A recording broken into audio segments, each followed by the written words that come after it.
Hello students, welcome back to my YouTube channel learn with me. आप सभी लोग कैसे हैं? आई होप आप सभी लोग अच्छे होंगे और आने वाली परीक्षाओं की तैयारी कर रहे होंगे। सभी एनम बहनों को गुड इवनिंग। आप सभी लोगों की पढ़ाई अच्छे तरीके से चल रही होगी। अगर आप लोगों ने मेरे चैनल को लाइक नहीं किया है तो लाइक कर दीजिए। जो भी बहनें एनम की तैयारी कर रही हैं उनको ज़्यादा से ज़्यादा शेयर कर दीजिए और सब्सक्राइब कर लीजिए। बहुत सारी जो हमारी एनम बहनें थीं उनका क्वेश्चन था कि मैम आप ऑनलाइन क्लास नहीं लेती हैं, तो आप सभी लोग मेरे एक के सब्सक्राइबर पूरे करा दीजिए जिससे कि मैं ऑनलाइन क्लास ले सकूं। तो देखते हैं क्वेश्चन नंबर 1 क्या पूछ रहा है। किसकी कमी से दंत क्षय होता है? यानी कि किसकी कमी से दांत गिरने लगते हैं? Option number 1 calcium, option number 2 fluorosis, option number 3 fluorine, option number 4 उपयुक्त में से सभी। तो इसका राइट आंसर क्या हो जाएगा? किसकी कमी से दांत गिरने लगते हैं? तो इसका राइट आंसर हो जाएगा ऑप्शन नंबर 3 फ्लोरीन पर हम लोग टिक कर लेंगे। अगर मैं आप लोगों से एक क्वेश्चन करूं कि दंत क्षय होना क्या कहलाता है, तब आप लोग इसका आंसर क्या करेंगे? दंत क्षय होना क्या कहलाता है?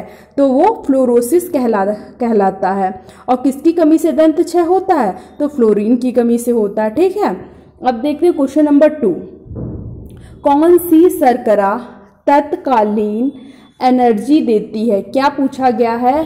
कौन सी जो शर्करा है वो तत्कालिक एनर्जी देती है?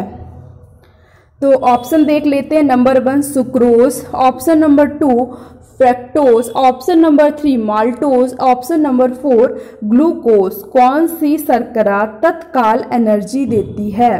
तो इसका राइट आंसर क्या हो जाएगा? तो इसका राइट आंसर हो जाएगा ऑप्शन नंबर 4 ग्लूकोज पर टिक कर लेंगे। अगर मैं आप लोगों से पूछूं कि सुक्रोज को हम कौन सी शर्करा कहते हैं, तो सुक्रोज शर्करा किस में पाई जाती है? शुगर कैन यानी कि गन्ने में पाई जाती है। अब देखते हैं क्वेश्चन नंबर 3। मनुष्य की खोपड़ी में कितनी हड्डियां पाई जाती हैं? क्या क्वेश्चन कह रहा है? मनुष्य की खोपड़ी में कितनी हड्डियों की जगह अस्थियां कर लीजिएगा। क्या कर लीजिए? अस्थियां।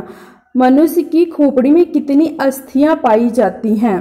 Option number 1 9, option number 2 10, option number 3 6, option number 4 8। मनुष्य की खोपड़ी में कितनी अस्थियां पाई जाती हैं? तो इसका कौन सा आंसर राइट हो जाएगा? सभी लोग मुझे इसका आंसर कमेंट सेक्शन में बताइएगा। क्या हो जाएगा इसका राइट आंसर?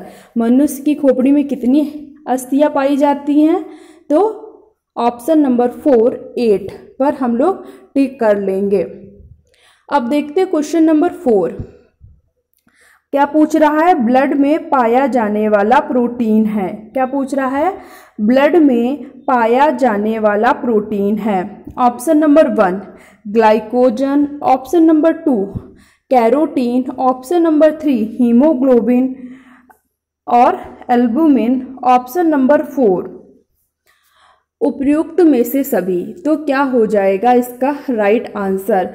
ब्लड में पाई जाने वाली प्रोटीन कौन सी होती है? ग्लाइकोजन होती है कि कैरोटीन होती है कि हीमोग्लोबिन और एल्बुमिन होती है, या ऑप्शन नंबर 4 उपरोक्त में से सभी? तो इसका राइट आंसर हो जाएगा ऑप्शन नंबर 3 हीमोग्लोबिन और एल्बुमिन पर टिक कर लेंगे। अगर हम लोग बात करें कैरोटीन की, तो कैरोटीन क्या है? एक फाइबर प्रोटीन है। क्या है? फाइबर प्रोटीन है। कैरोटीन क्या है? फाइबर प्रोटीन है। और हीमोग्लोबिन और एल्बुमिन क्या है? ब्लड में पाई जाने वाली प्रोटीन है। अगर हम लोग एल्बुमिन की बात करें तो ये किस में पाया जाता है? तो एल्बुमिन किस में पाया जाता है? अंडे में पाया जाता है। किस में एल्बुमिन पाया जाता है? अंडे में पाया जाता है। और ब्लड में पाई जाने वाली प्रोटीन कौन सी हो जाएंगी? हीमोग्लोबिन और एल्बुमिन हो जाएंगी। और कैरोटीन क्या हो जाएगा? फाइबर। क्या है कैरोटीन? फाइबर प्रोटीन है। तो इसका राइट आंसर हो जाएगा option number 3 is the right answer. Question number 5 क्या कह रहा है? क्या पूछ रहा है क्वेश्चन नंबर 5, 1 ग्राम प्रोटीन किसके बराबर होती है? क्या पूछ रहा है? 1 ग्राम प्रोटीन किसके बराबर होती है? Option number 1 4.2 kilo calorie, option number 2 9 kilo calorie, option number 3 6 kilo calorie, option number 4 4 kilo calorie. तो इसका राइट आंसर क्या हो जाएगा? ये क्वेश्चन मैं आप लोगों को पहले भी करा चुकी हूँ और जहाँ तक ये सभी बच्चों को अच्छी तरीके से इसका आंसर पता होगा। तो इसका क्या राइट आंसर हो जाएगा? 1 ग्राम प्रोटीन की बात की गई है तो ये किसके बराबर होती है? अगर हम लोग बात करें 9 किलो कैलोरी हमें किससे ऊर्जा मिलती है? वसा से मिलती है। किससे मिलती है? 9 किलो कैलोरी ऊर्जा वसा से मिलती है। ठीक है। 4.2 किलो कैलोरी ऊर्जा किससे मिलती है?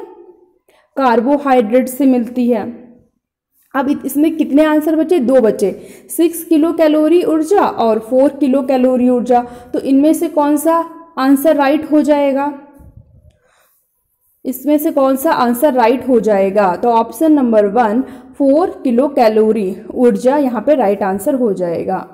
क्वेश्चन नंबर 6, रेशम के रेशे मुख्य रूप से किससे बनते हैं? क्या पूछ रहा है? रेशम के रेशे मुख्य रूप से किससे बनते हैं? ऑप्शन नंबर 1 जिलेटिन से, ऑप्शन नंबर 2 स्टार्च से, ऑप्शन नंबर 3 प्रोटीन से, ऑप्शन नंबर 4 फाइबर से। रेशम के रेशे मुख्य रूप से किससे बनते हैं? जिलेटिन से बनते हैं, कि स्टार्च से बनते हैं, कि प्रोटीन से बनते हैं या फाइबर से बनते हैं? तो इसका राइट आंसर क्या हो जाएगा? तो इसका राइट आंसर हो जाएगा ऑप्शन नंबर 3 प्रोटीन पर टिक कर लेंगे। अगर मैं पूछूं कौन सी प्रोटीन, तो बीटा कैरोटीन। कौन सी प्रोटीन? बीटा कैरोटीन से। ठीक है। अगर मैं पूछूं रेशम का कीट, रेशम के कीट को हम लोग क्या कहते हैं? Bombyx mori. क्या कहते हैं? Bombyx mori. रेशम के कीट को क्या कहते हैं? बॉम्बैक्स मोरी कहते हैं। और जो क्या करता है? शहतूत की पत्ती को खाता है। तो option number 3 protein is the right answer. Question number 7, maltose किन अणुओं से मिलकर बनता है? क्या पूछ रहा है? माल्टोज किन अणुओं से मिलकर बनता है? Option number 1 glucose plus fructose से, option number 2 glucose plus glucose से, option number 3 glucose plus galactose से, option number 4 glucose plus maltose से। माल्टोज किन अणुओं से मिलकर बनता है? तो इसका राइट आंसर क्या हो जाएगा? तो इसका राइट आंसर क्या हो जाएगा? ग्लूकोज प्लस ग्लूकोज से मिलता है। G plus G, glucose plus glucose से। माल्टोज किससे बनता है? तो ग्लूकोज प्लस ग्लूकोज से। ऑप्शन नंबर 2 पर टिक कर लेंगे। अगर मैं पूछूं लैक्टोज किन अणुओं से मिलकर बनता है, तब आप लोग इसका राइट आंसर क्या करेंगे? लैक्टोज। तो लैक्टोज किससे बनता है? जल्दी मुझे इसका राइट आंसर दीजिएगा सभी लोग। गैलेक्टोज किन अणुओं से मिलकर बनता है? तो वो ग्लूकोज प्लस गैलेक्टोज से। किससे? ग्लूकोज प्लस गैलेक्टोज से मिलकर लैक्टोज बनता है। अगर मैं पूछूं सुक्रोज किन अणुओं से मिलकर बनता है, तो क्या राइट आंसर हो जाएगा?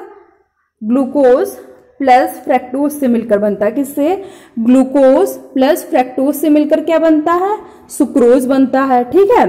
ग्लूकोज प्लस गैलेक्टोज से मिलकर क्या बनता है? तो लैक्टोज बनता है। ग्लूकोज प्लस ग्लूकोज से मिलकर क्या बनता है? माल्टोज बनता है।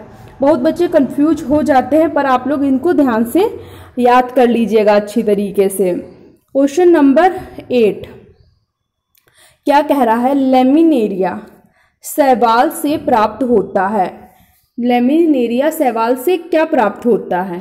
Option number 1 gluten, option number 2 histone, option number 3 iodine, option number 4 उपयुक्त में से कोई नहीं। लेमिनेरिया शैवाल से प्राप्त होता है। लेमिनेरिया शैवाल से क्या प्राप्त होता है? ग्लूटीन प्राप्त होता है, या हिस्टोन प्राप्त होता है, या आयोडीन प्राप्त होता है, या उपयुक्त में से कोई नहीं। तो इसका राइट आंसर क्या हो जाएगा? तो इसका राइट आंसर हो जाएगा आयोडीन। लैमिनेरिया शैवाल से आयोडीन प्राप्त होता है।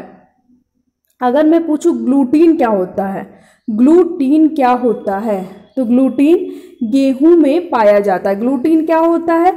गेहूं में पाया जाता है।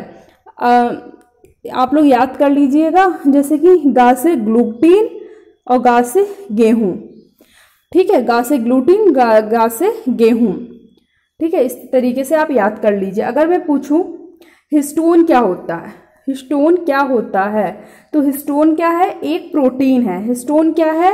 एक तरीके की प्रोटीन है, यानी कि जेनेटिक मटेरियल है। हिस्टोन क्या है? प्रोटीन है, ब्रैकेट में कर लेंगे जेनेटिक मटेरियल है, ठीक है। आयोडीन हमें लैमिनेरिया शैवाल से प्राप्त होता है। Option number 3 is the right answer. अब क्वेश्चन क्या पूछ रहा है?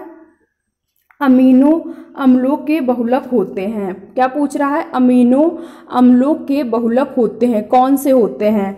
नंबर 1 वसा, नंबर 2 मांड या starch, number 3 protein, number 4 glycerol. Amino अम्लों के बहुलक होते हैं वसा, नंबर 2 मांड या starch, number 3 protein, number 4 glycerol. क्या हो जाएगा इसका राइट आंसर? अमीनो अम्लों के बहुलक कौन होते हैं? इसका राइट आंसर हो जाएगा प्रोटीन, पर हम लोग टिक कर लेंगे। अगर मैं आप लोगों से पूछूं मांड या स्टार्च ये क्या होते हैं? मांड या स्टार्च किसके बहुलक होते हैं? मांड और स्टार्च किसके बहुलक होते हैं? तो इसका राइट आंसर क्या हो जाएगा? ग्लूकोज के बहुलक होते हैं। ग्लूकोज के बहुलक कौन होते हैं? मांड और स्टार्च होते हैं, ठीक है। अगर मैं पूछूं आप लोगों से ग्लिसरॉल किसके एस्टर होते हैं? ग्लिसरॉल किसके एस्टर होते हैं? तो ग्लिसरॉल वसा के एस्टर होते हैं। क्या होते हैं? ग्लिसरॉल वसा के एस्टर होते हैं। और मांड और स्टार्च ग्लूकोज के बहुलक होते हैं, ठीक है। और अमीनो अम्ल के बहुलक कौन होते हैं? तो प्रोटीन होते हैं। ऑप्शन नंबर 3 प्रोटीन पे टिक कर लेंगे। अब देखते हैं क्वेश्चन नंबर 10 क्या पूछ रहा है? 1 ग्राम कार्बोहाइड्रेट से कितनी कैलोरी ऊर्जा प्राप्त होती है? क्या पूछा गया है? 1 ग्राम कार्बोहाइड्रेट से कितनी कैलोरी ऊर्जा प्राप्त होती है? ऑप्शन नंबर 1 4.2 किलो कैलोरी ऊर्जा, ऑप्शन नंबर 2 4.6 किलो कैलोरी ऊर्जा, ऑप्शन नंबर 3 5 किलो कैलोरी ऊर्जा, ऑप्शन नंबर 4 6 किलो कैलोरी ऊर्जा। क्या हो जाएगा इसका राइट आंसर? 1 ग्राम कार्बोहाइड्रेट से कितनी कैलोरी ऊर्जा प्राप्त होती है? अभी मैंने आप लोगों को बताया था कि 1 ग्राम प्रोटीन से हमें कितनी कैलोरी ऊर्जा प्राप्त होती है, तब वहां पे हम लोगों ने क्या राइट आंसर किया था? 4 किलो कैलोरी ऊर्जा। और कार्बोहाइड्रेट की बात करेंगे तो 4.2 किलो कैलोरी ऊर्जा। ऑप्शन नंबर 1 पर टिक कर लेंगे। क्वेश्चन नंबर 11 प्रोटीन में कौन सा तत्व पाया जाता है? क्या क्वेश्चन पूछ रहा है? प्रोटीन में कौन सा तत्व पाया जाता है? Option number 1 oxygen, option number 2 nitrogen, option number 3 carbon, option number 4 hydrogen. Protein में कौन सा तत्व पाया जाता है? ऑक्सीजन पाया जाता है कि नाइट्रोजन पाया जाता है या कार्बन पाया जाता है या फिर हाइड्रोजन? तो इसका राइट आंसर क्या हो जाएगा? प्रोटीन में कौन सा तत्व पाया जाता है? इसका राइट आंसर हो जाएगा नाइट्रोजन। क्या हो जाएगा इसका right answer? Nitrogen. Option number 2 nitrogen पर हम लोग टिक कर लेंगे। अब देखते हैं क्वेश्चन नंबर 12 क्या कह रहा है। तो 12 कुपोषण की कितनी स्थितियां होती हैं? क्या पूछा गया है? कुपोषण की कितनी स्थितियां होती हैं? कितनी होती हैं कुपोषण की स्थितियां? 2 होती हैं। कितनी होती हैं? 2 होती हैं। तो यहाँ पे ऑप्शन नंबर 3 2 पे टिक कर लेंगे। अगर मैं पूछूं पोषण की स्थितियां कितनी होती हैं, तो उसकी भी 2 होती हैं। पोषण की कितनी स्थितियां होती हैं? 2 होती हैं। एक होती है सुपोषण, एक होता है कुपोषण। और कुपोषण की कितनी स्थितियां हो जाएंगी? उसकी भी 2 हो जाएंगी। कौन कौन सी हो जाएंगी? एक अतिपोषण हो जाएगा, एक अल्प पोषण। अतिपोषण मतलब अधिक ज़्यादा पोषण, बॉडी में ज़्यादा पोषण पहुंच जाना, और अल्प पोषण जिसमें शरीर में कार्बोहाइड्रेट, विटामिन, प्रोटीन इन सब की कमी हो जाएगी। अति पोषण, कार्बोहाइड्रेट वसा इन सब की अधिकता हो जाएगी। तो कुपोषण की कितनी स्थितियां होती हैं? 2 होती हैं, अति पोषण और अल्प पोषण। और पोषण की कितनी स्थितियां होती हैं? सुपोषण और कुपोषण। सभी को अच्छी तरीके से समझ में आ गया होगा। आप सभी लोग कमेंट सेक्शन में आंसर दिया करिए, जिससे कि आप लोगों को पता चल जाए कि आप लोगों के कितने आंसर सही हैं। तो सभी लोग इसका आंसर मुझे कमेंट सेक्शन में देंगे सारे क्वेश्चनों का। क्वेश्चन नंबर 13 क्या कह रहा है? राष्ट्रीय घेंघा रोग नियंत्रण कार्यक्रम की शुरुआत किस वर्ष हुई? क्या पूछ रहा है? राष्ट्रीय घेंघा रोग नियंत्रण कार्यक्रम की शुरुआत किस वर्ष हुई? ऑप्शन नंबर 1 1992 में, ऑप्शन नंबर 2 1965 में, ऑप्शन नंबर 3 1962 में, ऑप्शन नंबर 4 1970 में। तो राष्ट्रीय घेंघा रोग नियंत्रण कार्यक्रम की शुरुआत 1962 में हुई। ऑप्शन नंबर 3 पर टिक कर लेंगे। घेंघा कहाँ हो जाता है? तो थायराइड ग्रंथि में हो जाता है। क्या हो जाता है? थायराइड ग्रंथि में हो जाता है। हमारे गले में जो बटरफ्लाई के आकार की संरचना होती है वहाँ क्या हो जाता है? थायराइड ग्रंथि में घेंघा रोग हो जाता है। और थायराइड ग्रंथि में से कौन सा हार्मोन निकलता है? थायरॉक्सिन हार्मोन निकलता है। कौन सा थायराइड ग्रंथि से हार्मोन निकलता है? थायरॉक्सिन हार्मोन निकलता है। अगर थायरॉक्सिन हार्मोन की कमी हो जाती है तो उससे कौन सा रोग हो जाता है?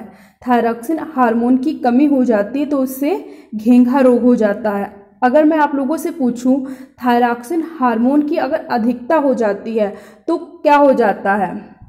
कमी हो जाएगी तो घेंघा रोग हो जाएगा, जिसे ग्वाइटर भी कहते हैं, ठीक है। और अधिकता हो जाती है तो कौन सा रोग हो जाता है?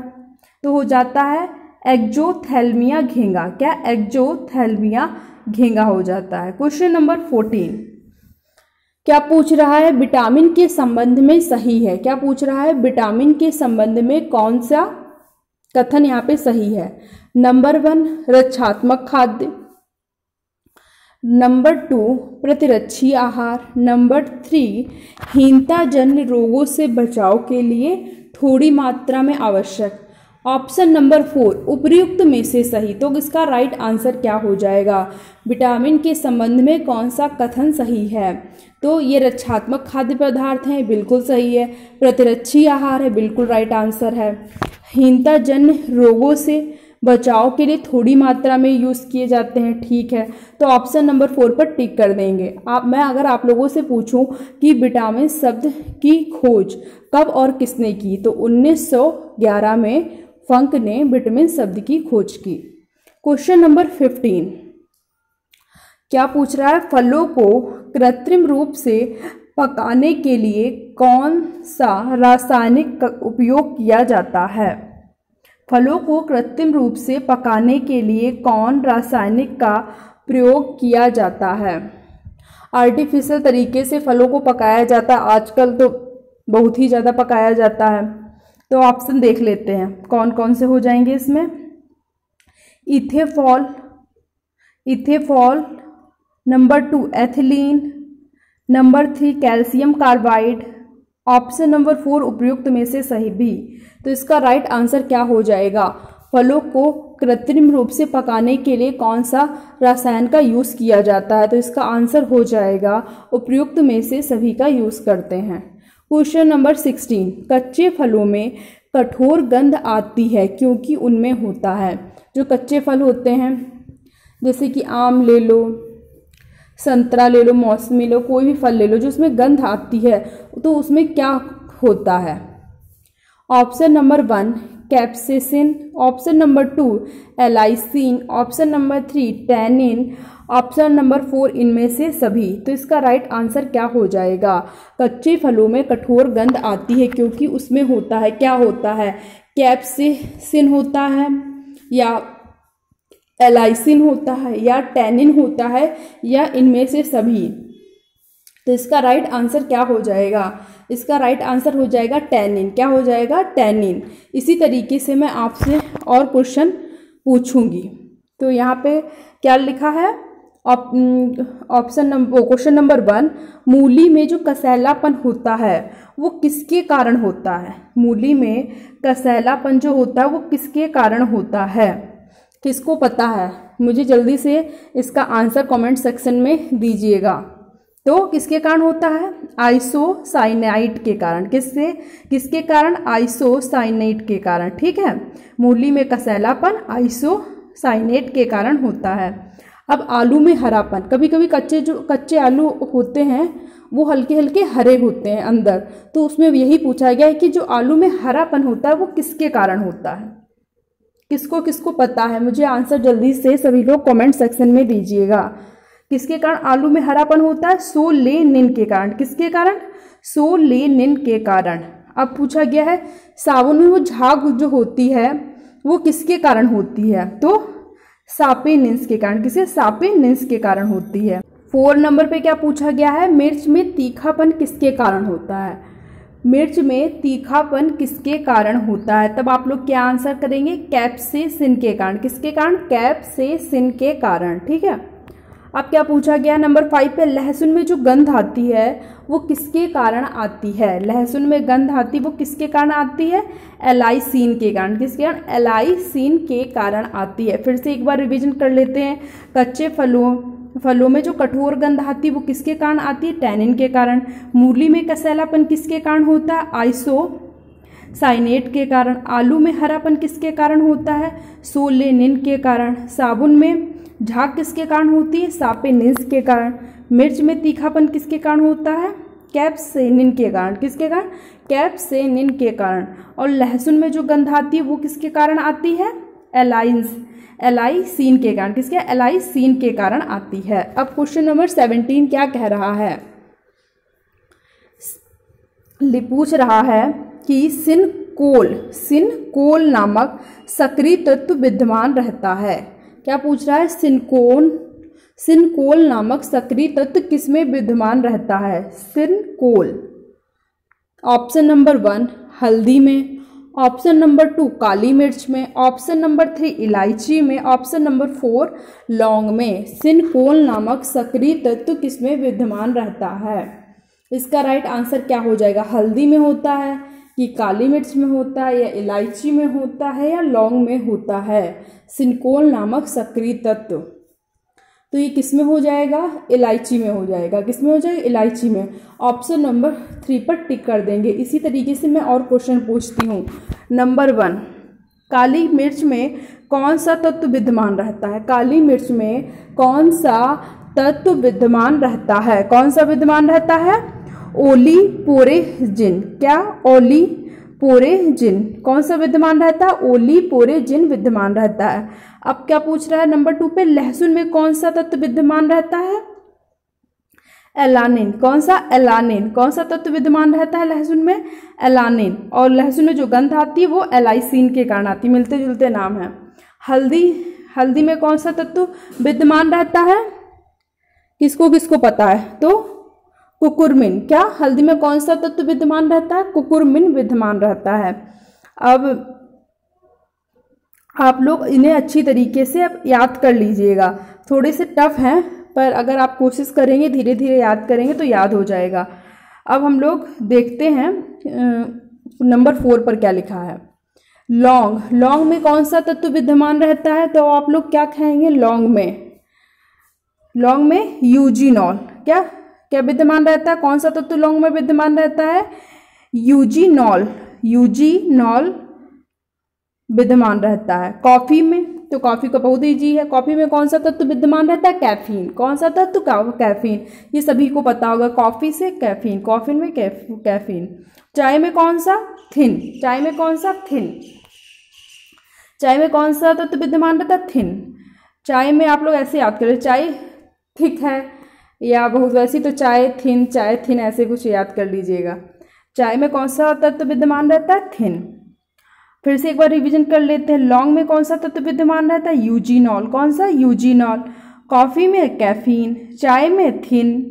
लौंग का इस तरीके से याद करें। लौंग को हम लोग क्या करते हैं, जब खांसी आती है, जुकाम, तो यूज करते हैं, तो लौंग में कौन सा? यूजीनॉल। ठीक है। क्वेश्चन नंबर बोलना है 7 पर देखते हैं कौन सा दे रखा है। तंबाकू। तंबाकू में कौन सा तत्व विद्यमान रहता है? ये बहुत ही ज़्यादा इजी है, सबको पता होगा। तंबाकू में कौन सा तत्व विद्यमान रहता है? निकोटीन। कौन सा? निकोटीन। ये तो सबको पता ही होगा, निकोटीन। और निकोटीन के साथ साथ एक और विद्यमान रहता है, मार्फिन। कौन सा? मार्फिन। निकोटीन और मार्फिन तंबाकू में विद्यमान रहता है। चुकंदर में कौन सा? विटामिन। चुकंदर में कौन सा? विटामिन। चुकंदर को हम लोग इंग्लिश में क्या कहते हैं? बीट रूट कहते हैं ना। हाँ, बीट रूट कहते हैं, तो उसी से याद कर लीजिएगा। चुकंदर में कौन सा तत्व विद्यमान रहता है? विटामिन। फिर एक बार हम लोग रिवीजन कर लेते हैं। तंबाकू में निकोटीन और मार्फिन। मार्फिन कैसे आता है? जो तंबाकू खाता है उसकी क्या पड़ती है? मार पड़ती है। क्या पड़ती है? मार पड़ती है। तंबाकू में निकोटीन और मार्फिन। चुकंदर में, चुकंदर को बीट रूट कहते हैं, तो विटामिन। चाय थिन। कॉफी में कैफीन। ठीक है, सभी लोगों को अच्छी तरीके से याद हो गए होंगे। क्वेश्चन नंबर 18 क्या कह रहा है? पोषक तत्वों के अवशोषण में सहायता करता है। कौन सा विटामिन है जो पोषक तत्वों के अवशोषण में सहायता करता है? Option number 1 vitamin B. Option number 2 vitamin D. Option number 3 vitamin K. Option number 4 vitamin A. पोषक तत्वों के अवशोषण में सहायता करता है। कौन सा तत्व पोषक तत्वों के अवशोषण में सहायता करता है? कौन सा विटामिन हो जाएगा? Vitamin A. Option number 4 vitamin ए पर टिक कर लेंगे। अगर मैं पूछूं विटामिन ए का रासायनिक नाम क्या है? बहुत लोग भूल जाते हैं कि विटामिन ए का रासायनिक नाम क्या है। ज़्यादातर लोगों को याद ही है, जिनको नहीं याद है वो लोग याद कर सकते हैं। ए से क्या होता है? एप्पल। ए से क्या होता है? एप्पल। और एप्पल के रेट बढ़ गए हैं, एप्पल के रेट बढ़ गए हैं, तो रा से रेटिनॉल। ए से एप्पल, एप्पल के रेट बढ़ गए हैं। ए से एप्पल और रेट से रेटिनॉल। विटामिन ए का रासायनिक नाम क्या है? रेटिनॉल है, या इसे बी कैरोटीन भी कहते हैं। रोग कौन सा हो जाता है विटामिन ए की कमी से? रतौंधी हो जाता है, या रात्रि का अंधापन, या जीरोथैल्मिया रोग हो जाता है। ठीक है, इसके स्रोत क्या हैं? हरी सब्जी है, गाजर है और पालक है। सबसे ज़्यादा किस में विटामिन ए पाया जाता है? गाजर में पाया जाता है। क्वेश्चन नंबर 19 क्या पूछ रहा है? दूध के उत्पादों में मुख्यतः पाया जाता है। दूध के उत्पादों में मुख्यतः पाया जाता है। क्या पाया जाता है? दूध के जो उत्पाद होते हैं, जैसे कि दही हो गया, पनीर हो गया, और दही हो गया, पनीर हो गया, जो भी मिठाई हो गई, कुछ भी हो गया, तो उनमें क्या पाया जाता है? नंबर 1 वसा, नंबर 2 खनिज, नंबर 3 कार्बोहाइड्रेट, नंबर 4 उपयुक्त में से सभी। दूध के उत्पादों में मुख्य रूप से क्या पाया जाता है? तो उसमें वसा भी पाई जाती है, खनिज भी पाया जाता है, कार्बोहाइड्रेट भी पाया जाता है। तो इसका राइट आंसर हो जाएगा उपयुक्त में से सभी। अगर मैं खनिज में पूछूं तो खनिज में क्या क्या शामिल रहता है? दूध में खनिज में क्या क्या शामिल रहता है? तो खनिज में क्या हो जाएगा? कैल्शियम और फास्फोरस। खनिज में क्या शामिल रहता है? कैल्शियम और फास्फोरस शामिल रहता है।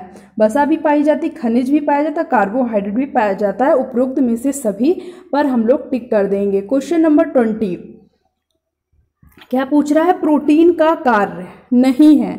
इसमें पूछ रहा है कौन सा प्रोटीन का कार्य नहीं है। पेपर में जब भी क्वेश्चन आए तो आप लोग नहीं का ध्यान रखिएगा, बहुत बच्चे गड़बड़ कर देते हैं। प्रोटीन का कार्य नहीं है। नंबर 1 ऊतकों की मरम्मत करना, नंबर 2 ऊर्जा उत्पादन करना, नंबर 3 मांसपेशियों का निर्माण करना, ऑप्शन नंबर 4 हार्मोन्स का उत्पादन करना। तो प्रोटीन का कार्य नहीं है। इसका राइट आंसर क्या हो जाएगा? अगर हम लोग पूछे प्रोटीन का कार्य कौन कौन सा है, तो हम लोग किस पे टिक लगा देंगे? प्रोटीन का कार्य ऊतकों की मरम्मत करना बिल्कुल सही है कि प्रोटीन से ऊतकों की टिश्यू की मरम्मत होती है, और मांसपेशियों का निर्माण प्रोटीन से होता है, ये भी सही है। हार्मोन्स का उत्पादन करता है, ये भी सही है। अब नहीं वाला कौन सा बचा? तो ऊर्जा का उत्पादन नहीं करता है। ऑप्शन नंबर 2 पर टिक लगा लेंगे। क्वेश्चन नंबर 21 कौन से पोषक तत्व आहार के सूक्ष्म पोषक तत्वों के उदाहरण हैं? कौन से पोषक तत्व आहार के सूक्ष्म पोषक तत्वों का उदाहरण है? Option number 1 carbohydrate, option number 2 protein, option number 3 वसा, ऑप्शन नंबर 4 खनिज और विटामिन। इसमें पूछा गया है जो आहार के जो सूक्ष्म पोषक तत्व होते हैं उनके उदाहरण कौन से हैं। अगर हम लोग कार्बोहाइड्रेट की बात करते हैं तो ये आहार में सबसे ज़्यादा होता है, क्योंकि दाल चावल रोटी सब्जी सब में क्या पाया जाता है, कार्बोहाइड्रेट पाया जाता है। प्रोटीन किस में पाया जाता है, दालों में पाया जाता है। और वसा भी अधिक मात्रा में पाया जाता है। तो इसमें सूक्ष्म पोषक तत्वों में से कौन कौन से बचते हैं, खनिज और विटामिन। खनिज और विटामिन क्या है, सूक्ष्म पोषक तत्व हैं। और कार्बोहाइड्रेट से हमें 1 ग्राम कार्बोहाइड्रेट से कितनी एनर्जी मिलती है, 4.2 किलो कैलोरी एनर्जी मिलती है। प्रोटीन से कितनी मिलती है, तो 4 किलो कैलोरी एनर्जी मिलती है। वसा से कितनी एनर्जी मिलती है, तो 9 किलो कैलोरी एनर्जी मिलती है। तो ये रहा है मेरे 21 क्वेश्चनों की सीरीज़। कैसी लगी है, अच्छी लगी है तो मुझे कमेंट सेक्शन में लिख के ज़रूर बताइएगा। और अगर आप लोगों को मेरे पढ़ाने का तरीका अच्छा लगा हो, पसंद आया हो, तो प्लीज़ आप सभी लोग मेरे चैनल को लाइक कर दीजिएगा। जो भी बच्चे एनएम की तैयारी कर रहे हैं उनको ज़्यादा से ज़्यादा शेयर कर दीजिएगा और सब्सक्राइब कर लीजिएगा। मिलते हैं नेक्स्ट क्लास में, तब तक की थैंक्स फॉर वॉचिंग।